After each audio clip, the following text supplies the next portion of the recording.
اس میں آپ کے 5 اشعار آتے ہیں، آپ کو کوئی 3 کرنے ہوتے ہیں، تو ایک شاعری ایک تشریح کے 5 نمبر ہوتے ہیں۔ ایک شعر میر تقی میر کی غزل سے آتا ہے، ایک خواجہ میر درد کی غزل سے آتا ہے، ایک مرزا غالب کی غزل سے آتا ہے، اور باقی 2 سے 3 باقی شاعروں کی غزل سے آتے ہیں۔ آپ نے اگر یہ 3 بھی کر دیے، یعنی میر تقی میر، خواجہ میر درد، مرزا غالب، تو آپ کے اسی میں سے ایک ایک شعر آ جائے گا، تو 3 اشعار کی تشریح آپ کر لیں گے۔ حوالہ شاعر آپ نے 2 لائنز میں دینا ہے، اور 10 سے 12 لائنوں میں یا میکسیمم 15 لائن میں ایک آپ کی تشریح ہو جانی چاہیے۔ 10 سے 12 لائنیں بھی کافی ہیں، ٹھیک ہے۔ اس کے بعد جو اس کا بے ہے وہ ہے مرکزی خیال یا بند کی تشریح۔ مرکزی خیال اور بند کی تشریح میں چوائس ہوتی ہے، میرا سجیشن یہ ہے کہ آپ مرکزی خیال کریں۔ آپ کو ایک بند گیون ہوتا ہے، یعنی بند میں 4 لائنیں ہوتی ہیں، کم سے کم 4 مصرے ہوتے ہیں، ٹھیک ہے نا، اور ساتھ میں ایک مرکزی خیال وہ آپ سے پوچھتا ہے، دونوں میں سے ایک کرنا ہوتا ہے۔ بند چونکہ بہت ساری نظمیں ہیں، ان کے بہت سارے بند ہیں، تو وہ مشکل ہوگا۔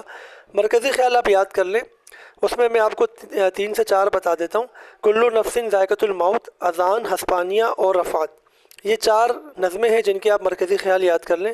اس میں بھی آپ کو حوالہ شاعر دینا پڑے گا، تو 2 سے 3 لائنوں کا حوالہ شاعر دے دیں، اور 10 سے 12 لائن کی آپ مرکزی خیال کر لیں، ٹھیک ہے نا۔ اس کے بعد جو نیکسٹ کویشچن آتا ہے وہ نثر نگار کی خصوصیات آتا ہے، یہ آپ کا 15 نمبر کا ہوتا ہے۔ نثر نگار کی خصوصیات کا مطلب یہ ہوتا ہے کہ جتنے بھی ناولسٹ ہیں جو کہ کالمز لکھنے والے یا ناول لکھنے والے لوگ ہیں، ان کے آپ نے اس پہ تبصرہ کرنا ہے کہ ان کی جو رائٹنگ ہے، جو ان کا میٹیریل ہے جو انہوں نے لکھا ہے اب تک، اس میں کیا چیزیں ہیں۔ یہ تو بہت سارے ہیں، آپ نے اس میں سے صرف جو ٹک میں نے کیے ہیں یہ یاد کرنے: سر سید احمد خان، مولوی عبدالحق، عصمت چغتائی اور پطرس بخاری، ٹھیک ہے، یہ 4 آپ یاد کر لیں۔ اچھا، اس کا طریقہ کار میں آپ کو بتا دوں، چونکہ یہ 15 نمبر کا ہوتا ہے تو کم سے کم بھی 8 سے 10 ہیڈنگز اس میں ہونی چاہیے۔ ایک ہیڈنگ کے 2 نمبر ہوتے ہیں۔ سب سے پہلے آپ کو اس کی جو ہے نا ابتدائی حالات زندگی کے وہ بتانا ہوتا ہے، یعنی 3 سے 4 لائنز میں آپ کو ان کی زندگی کے بارے کی تعارف دینا ہوتا ہے بیسیکلی، کہ یہ کہاں پیدا ہوئے، تعلیم کہاں سے حاصل کی، کس چیز کا ان کو خطاب ملا، اور یہ کہاں ان کی ڈیتھ ہوئی ہے۔ یہ 3-4 باتیں آپ کو بتانی ہوتی ہیں۔ پھر آپ طرز تحریر کی خصوصیات بتاتے ہیں۔ ہر خصوصیت 4 سے 5 لائنز کی ہونی چاہیے، کم سے کم 5 لائنز کی بہت ہے۔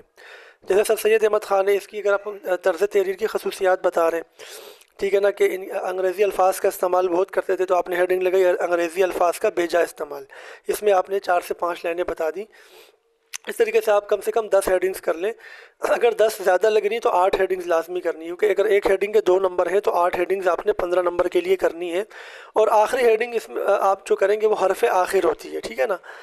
حرف آخر میں کیا ہوتا ہے کہ جو کسی ان کے بارے میں اور ہستی جتنی بھی بڑی گزری ہیں ان کے بعد، انہوں نے ان کے بارے میں کوئی نہ کوئی بات کہی ہوگی نا، تو وہ آپ نے کوٹ کرنی ہوتی ہے 2 سے 3 لوگوں کی، کہ انہوں نے ان کے بارے میں کیا کہا، ٹھیک ہے نا، ان کو کیسے خراج تحسین پیش کیا، تو یہ آپ نے اس طرح سے کرنا ہے۔ اس کے بعد ہے شاعرانہ خصوصیات۔ شاعرانہ خصوصیات بھی 15 نمبر کی آتی ہے۔ اس کا بھی طریقہ کار یہی ہے کہ پہلے آپ نے زندگی کے حالات بتانے کہ کہاں پیدا ہوئے، کہاں تعلیم حاصل کی، کس وجہ سے یہ مشہور ہیں، کہاں انتقال ہوا، 4-5 باتیں لکھنی ہوتی ہیں۔ پھر آپ نے شاعرانہ خصوصیات بتانی ہے۔ اس میں بھی کم سے کم 8 ہیڈنگز ہونی چاہیے، اور کون کون سے آپ نے یاد کرنے: خواجہ میر درد، میر تقی میر، مرزا غالب، یہ 3 کم سے کم آپ نے یاد کرنے۔ یہ وہی 3 ہیں جن کی آپ نے اشعار کی تشریح بھی یاد کی ہے، تو انہی کو یاد کر لینا۔ اس میں ایک بات میری یاد رکھنا، ہر ایک ہیڈنگ میں ایک ان کا شعر لکھنا ہے آپ نے۔ فار ایگزامپل خواجہ میر درد ہیں، یہ صوفی شاعر ہے، اردو زبان کے سب سے بڑے صوفی شاعر ہیں، تو اب آپ نے صوفیانہ کلام ایک ہیڈنگ لگا لی، صوفیانہ کلام، کہ ان کی شاعری میں صوفیانہ عشق حقیقی پایا جاتا ہے اور ان کا کلام صوفیانہ ہے، تو کوئی صوفیانہ شعر آپ نے اس کا لکھنا ہے، ٹھیک ہے نا۔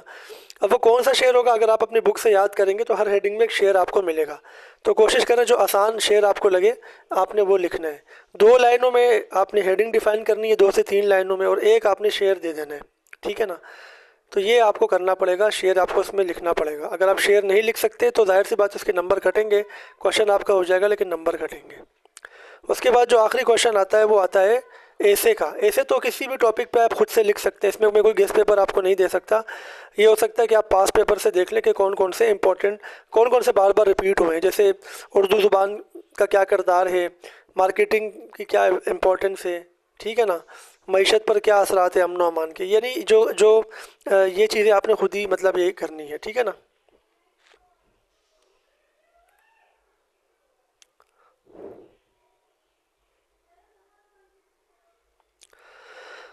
آپ نے یہ جو ایسیز ہیں، یہ جو مضمون ہے 20 نمبر کا، یہ خود ہی کرنا ہے۔